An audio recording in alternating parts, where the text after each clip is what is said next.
Olá, tão queridíssimos e queridíssimas escribas, como é que estão na leitura dessa Bíblia que é Grande Sertão Veredas? Viu? Tem todo mundo se doutrinar bem direitinho, aprender as técnicas lá, acompanhar nosso Guimarães Rosa, que não é à toa que nós estamos estudando ele, né? Esse grande escritor, esse que pode nos passar várias técnicas, e que também viajou, teve várias residências, e a própria casa é uma casa-museu, que a gente vai ver hoje, na aula de hoje. E vamos ver também outras técnicas. A gente viu a técnica do refrão na aula passada, certo? Que está presente, onipresente no nosso curso, em vários módulos 2, 3, 9. E vamos ver hoje a técnica, uma das técnicas que nós vamos ver hoje é a técnica de sabendo o final do romance e acompanhando o escritor, a escritora, na sua construção, certo? Isso é uma ideia de Assis Brasil.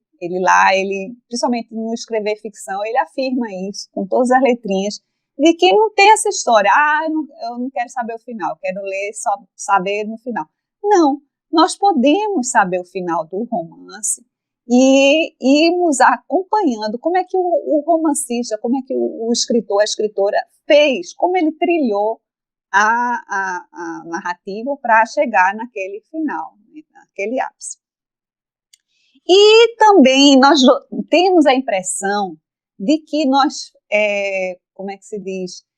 Nós estamos lendo um livro à medida em que ele está sendo escrito. Isso não é novo para nós do curso Os Mundos de Dentro. Lembrem lá no módulo 9, com Mário de Andrade, quando ele faz a mesma coisa em Amar, Verbo Intransitivo. Vamos fazer uma retrospectiva de Mário de Andrade. Ele lá, em Amar, Verbo Intransitivo, idílio, ele vai criando a personagem Elsa, a Fräulein, né, Elsa, à medida que o livro vai avançando. Então, a gente tem a sensação de que nós estamos escrevendo junto com ele, certo?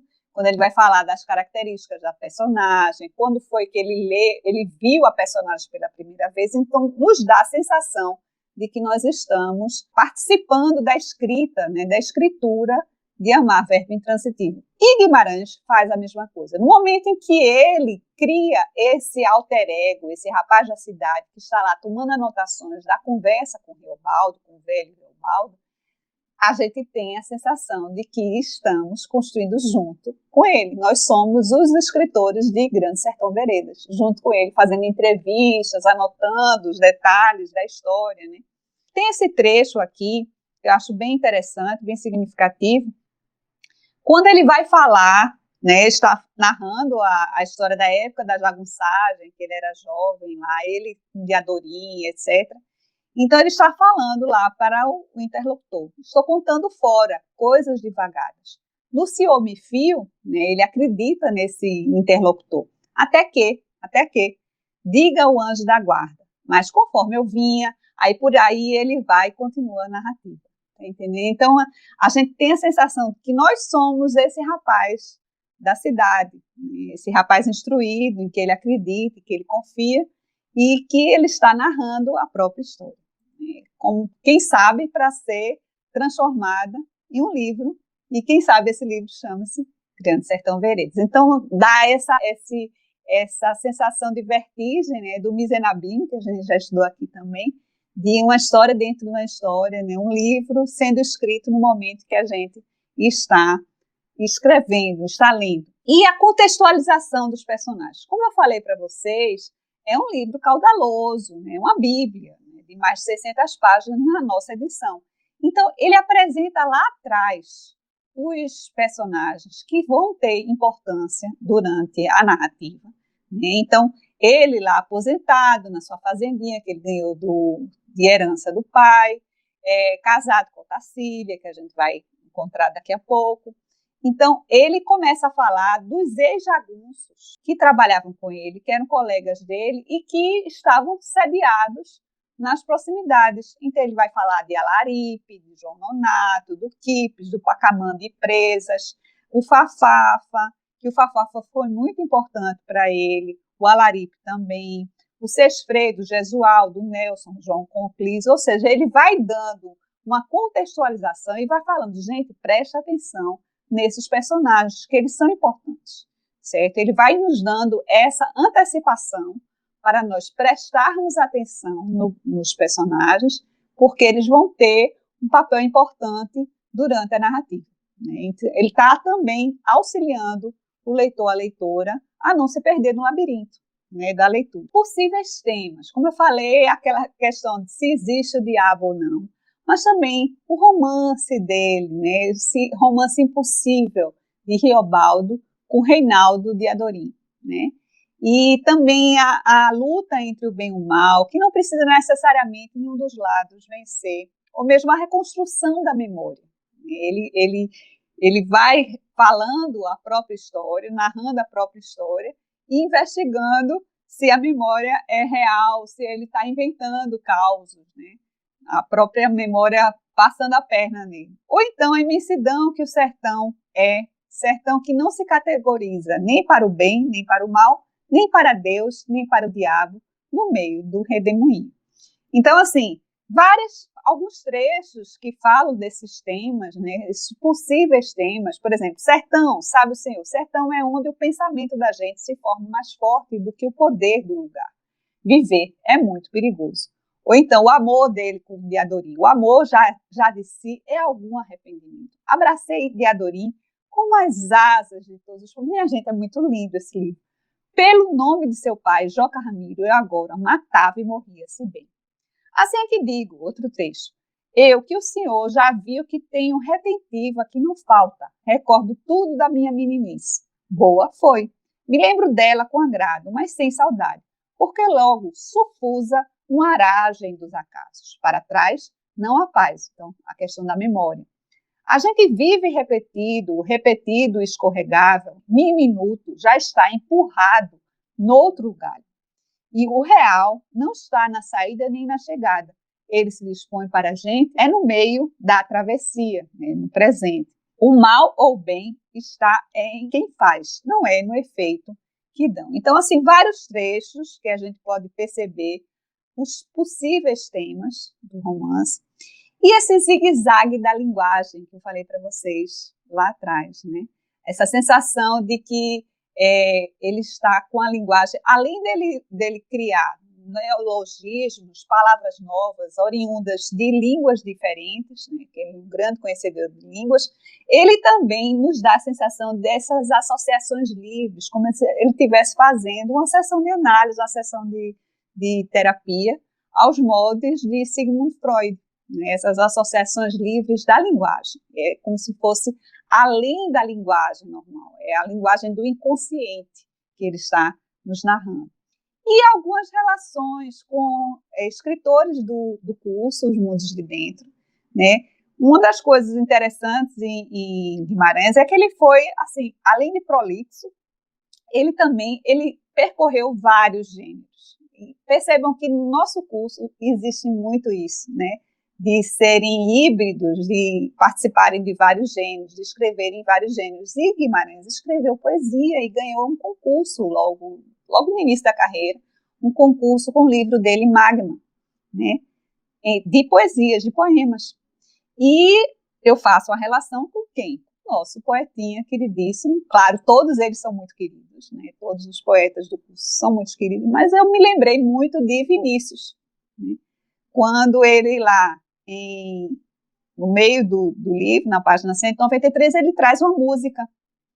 Olerê, baiana, eu ia e não vou mais, eu faço que vou lá dentro, ó baiana, e volto do meio para trás. E a transmutação da realidade, que me lembrou muito o módulo de Hilda Hilst. Lembra que a gente trabalhou no módulo de Hilda Hilst, no módulo 8, as crônicas dela, né, o livro de crônicas, né, os 132, duas crônicas, Cascos e Carícias, de Hilda Hilst. E é a transmutação dela, apesar de serem crônicas, de serem não ficção, mas ela escreve num formato ficcional, assim, utilizando técnicas da ficção, certo? Assim, até a linguagem mesmo, ela cria lá aquela crônica do alemão, que ela transmuta a linguagem para poder se adaptar ao personagem, certo? As características do personagem.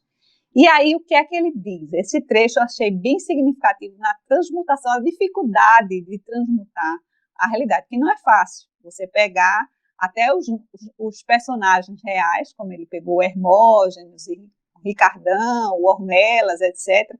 Mas é muito difícil, assim, é uma técnica refinada você transformar a realidade em ficção, e uma ficção crível, que você acredite naquilo dali, você compre aquela ideia e você entre no jogo, né, ficcional. Esse trecho eu achei bem interessante, bem significativo. Mas falo falso. Se eu sempre desmente, eu desminto. Contar é muito, muito dificultoso.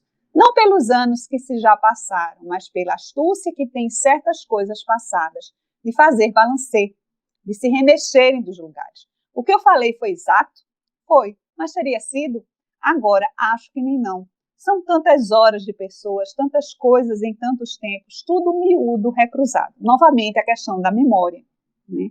A memória, ela nos passando a perna, que nós não sabemos se aconteceu realmente ou se foi inventado pela nossa imaginação. E aprendendo as técnicas durante a leitura, aquilo que eu falei de professor Assis, né, de saber o final da história, para poder irmos acompanhando a construção do romance. As 9 léguas, eu coloquei entre colchetes, com mais 10 até a Lagoa do Amargoso, e 7 para chegar numa cachoeira no Gorutuba, e 10 arranchando entre Quem-Quem e Solidão, e muitas idas marchas, sertão sempre. Sertão é isto, o senhor empurra para trás, mas de repente ele volta a rodear o senhor dos lados. Sertão é quando menos se espera, digo. Os ciclos infinitos, minha gente, porque ele é tão matemático, é tão perfeito, que ele cria a história, por exemplo, de Otacília, né, que é, vamos dizer, a esposa dele atual, e que foi o segundo amor dele, né? O primeiro foi Diadorim e depois veio Otacília. E ele cria, lá na página 204, 205, ele vai falar do encontro pela primeira vez com Otacília. O que lembro, venho vindo, de velhas alegrias. A fazenda Santa Catarina era perto do céu, um céu azul no repintado, com as nuvens que não se removem. A gente estava em maio.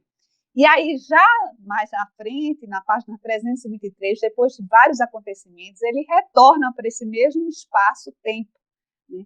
E que, com o nosso cansaço em seguir, sem eu nem saber, o roteiro de Deus nas serras dos Gerais. Viemos subindo até chegar, de repente, na fazenda Santa Catarina, nos Buritis Altos, cabeceira de vereda, queijo borboletas, e era em maio, pousamos lá 2 dias, foi de tudo como sutil suave, no conhecimento meu, com Otacília. Então, ele fecha esse ciclo e nos dá a sensação, ele nos dá a sensação de infinito, de ciclos infinitos. Até o símbolo que termina o romance é o símbolo do infinito. Chegamos, né, em mais uma casa mineira. Essa casa, museu, lá de Cordesburgo, onde ele nasceu, na Avenida Padre João, 744, em Cordesburgo, essa cidade do coração, diante de uma estação de trem. Vejam só, minha gente, ele viajou o mundo inteiro, né? Foi meio profético, né? Aquele pequeno Joãozito, ele nasceu na frente da estação de trem e viajou, né? Justamente indicando que ele ia viajar a vida inteira, o mundo inteiro. E o museu, ele é constituído pela casa onde Guimarães nasceu e morou até os 9 anos, como eu disse, e com um acervo de fotos, coleção com as ilustres gravatinhas borboletas dele, aproximadamente 700 documentos textuais, toda a obra literária, originais manuscritos ou datilografados, matrizes de estilografuras usadas em livros, espada, bainha e diploma da Academia, né, Brasileira de Letras, que ele foi agraciado, máquina de escrever, rascunhos de trabalhos e outros objetos especiais. E a venda do pai, que fica do lado, com objetos, souvenirs, tudo bem, mas eles tentam reproduzir como é que era na época, né, de João Pequeno, né, de Joãozito. Né. E lá eles desenvolvem, como nós falamos no módulo de Carlos Drummond de Andrade, eles desenvolvem um trabalho parecido lá com Carlos Drummond. Carlos Drummond, eles têm os Drummondzinhos, lá na Casa Museu de Drummond, que eles recitam, assim, poemas, trechos de textos de Drummond. A mesma coisa acontece na Casa Museu de Guimarães Rosa, né? Os minguilins, eles recitam trechos dos textos de Guimarães, né?